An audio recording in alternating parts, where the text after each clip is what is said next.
ബഹുമാനപ്പെട്ട ഹൈക്കോടതി കൃത്യമായിട്ട് അക്രമികളിൽ നിന്ന് സംരക്ഷണം കൊടുക്കാനുള്ള ഉത്തരവ് കൊടുത്തിട്ടു. ആ ഉത്തരവ് കാറ്റിൽ പറത്തിക്കൊണ്ട് കോടതി അലക്ഷ്യമാണ് ഈ ജില്ലയിലെ പോലീസ് ഉദ്യോഗസ്ഥന്മാർ ചെയ്തിരിക്കുന്നത്. പോലീസ് ചെയ്തിരിക്കുന്നത് ക്രിമിനലുകളെ സംരക്ഷിക്കുകയും കള്ളവോട്ട് ചെയ്യാൻ വന്നവരെ സംരക്ഷിക്കുകയും സ്ഥാനാർത്ഥികളടക്കമുള്ള UDFന്റെ സ്ഥാനാർത്ഥികളെ ക്രൂരമായി മർദ്ദിച്ച് പരിക്കേൽപ്പിക്കുകയാണ് ചെയ്തത്. കഴിഞ്ഞ 21ാമത്തെ ബാങ്കാണ് ഈ ജില്ലയിലെ CPM പോലീസിനെ ഉപയോഗിച്ചും ക്രിമിനലുകളെ ഉപയോഗിച്ചും കള്ളവോട്ട് ചെയ്തും പിടിച്ചെടുക്കുന്നത്.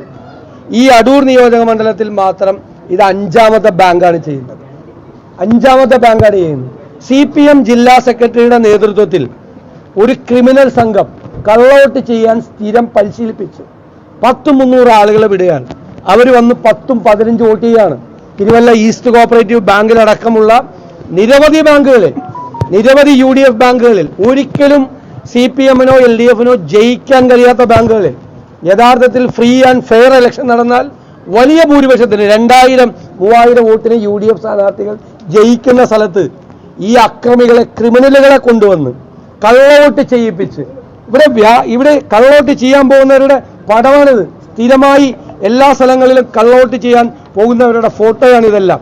സ്ഥിരം പോകുന്ന ആളുകളാണ്. ഇവിടെയുള്ള എല്ലാ പാർട്ടിക്കാർക്കും അറിയാം, എല്ലാ ആളുകൾക്കും അറിയാം. സ്ഥിരമായി കള്ളവോട്ട് ചെയ്യാൻ അവർക്ക് പോലീസ് ഉദ്യോഗസ്ഥൻ നിർദ്ദേശം കൊടുക്കുന്ന വീഡിയോ ഞങ്ങളുടെ കയ്യിലുണ്ട്. പോലീസ് ഉദ്യോഗസ്ഥൻ കള്ളവോട്ട് ചെയ്യാൻ നേതൃത്വം കൊടുക്കുന്നവന് പോലീസ് ഉദ്യോഗസ്ഥൻ നിർദ്ദേശം കൊടുക്കുകയാണ്. ഒരു തരം നാണമില്ലാത്ത പോലീസായി ഈ ജില്ലയിലെ പോലീസ് മാറിയിരിക്കുകയാണ്. ഇവിടെ ക്രിമിനലുകൾ, മന്ത്രിയും പാർട്ടി ജില്ലാ സെക്രട്ടറിയും കൂടി ക്രിമിനലുകൾക്ക് മാലയിട്ട് സ്വീകരിച്ച ജില്ലയാണ്. കാപ്പ കേസിലെ പ്രതി അല്ലേ, ഈ SFIക്കാരെ കൊല്ലാൻ ശ്രമിച്ച വധശ്രമ കേസിലെ പ്രതി, കഞ്ചാവ് കേസിലെ പ്രതി, അവരൊക്കെ ഈ ജില്ലയിലെ ആരോഗ്യമന്ത്രിയും പാർട്ടി ജില്ലാ സെക്രട്ടറിയും മാലയിട്ട് സ്വീകരിച്ച സത്യപ്രതിജ്ഞാ ലംഘനം നടത്തിയ ജില്ലയാണിത്. ഈ ക്രിമിനലുകളെ മുഴുവൻ പ്രോത്സാഹിപ്പിക്കുകയാണ്.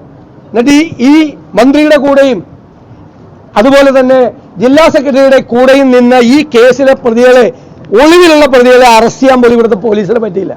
പിന്നെ പോലീസ് എന്ത് ജോലിയാണ് ചെയ്യുന്നത്? ഇവരുടെ വീട്ടുജോലിക്കാരുടെ ജോലിയാണോ പോലീസ് ചെയ്യുന്നത്? അതാണ് ചെയ്യുന്നത്, വീട്ടുജോലിയാണ് ചെയ്യുന്നത് CPMകാരുടെ. ആ പണിയിലേക്ക് ഞാൻ ഇത്ര മോശമായിട്ട് കഴിഞ്ഞ 3 വർഷത്തിനിടയിൽ പോലീസിനെ കുറിച്ച് ഇത്രയും മോശമായിട്ട് ഞാൻ സംസാരിച്ചിട്ടില്ല. പക്ഷെ പത്തനംതിട്ട ജില്ലയിൽ അവർ ചെയ്യുന്ന പണിയില്ല. ക്രിമിനലുകൾക്ക് കൊട പിടിച്ചു കൊടുക്കുക, ഈ ബാങ്കുകൾ മുഴുവൻ CPMന് പിടിച്ചു കൊടുക്കാൻ വേണ്ടിയിട്ട് കുറെ പോലീസ് ഉദ്യോഗസ്ഥന്മാർ, എല്ലാവരും ആണെന്ന് ഞാൻ പറയുന്നില്ല, കുറച്ചുപേർ അതിനുവേണ്ടി കൂട്ടുനിന്ന് കൊടുക്കുകയാണ്. അവരൊക്കെ ചെവിയിൽ നിന്നുള്ളിക്കോ. ഒറ്റ ഒരാളെ ഞങ്ങൾ വെറുതെ വിടില്ല. ഞങ്ങൾ നിയമപരമായി ഗൗരവമായി ഇത് നേരിടാൻ പോകാൻ, നിയമപരമായി നേരിടാൻ പോകാൻ. ബഹുമാനപ്പെട്ട ഇനി സഹകരണ വകുപ്പ് എന്താ പറയുന്നത്? സംസ്ഥാനത്തെ ബാങ്കുകൾ മുഴുവൻ പ്രതിസന്ധിയിലാണ്. കരുവന്നൂർ ബാങ്ക്, കണ്ടല ബാങ്ക് എല്ലാം വന്നതിന് ശേഷം ബാങ്കുകളിൽ നിന്ന് ആളുകൾ വിഡ്രോ ചെയ്യാണ്, തകരുകയാണ് കേരളത്തിലെ പല ബാങ്കുകളും.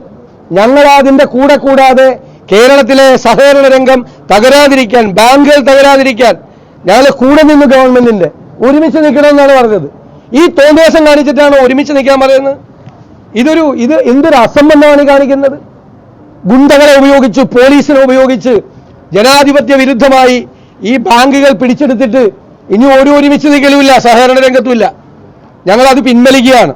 സഹകരണ രംഗത്ത് ഞങ്ങൾ കൊടുത്തിരുന്ന, സർക്കാരിന് കൊടുത്തിരുന്ന ഈ പ്രശ്നങ്ങളെ നേരിടാൻ ഞങ്ങൾ കൊടുത്തിരുന്ന പിന്തുണ ഞങ്ങൾ പിൻവലിക്കുകയാണ്. നമുക്ക് കാണാം ഈ പിടിച്ചെടുത്ത ബാങ്കുകളൊക്കെ എങ്ങനെയാണ് മുമ്പോട്ട് പോകുന്നതെന്ന് നമുക്കൊന്ന് കാണാം.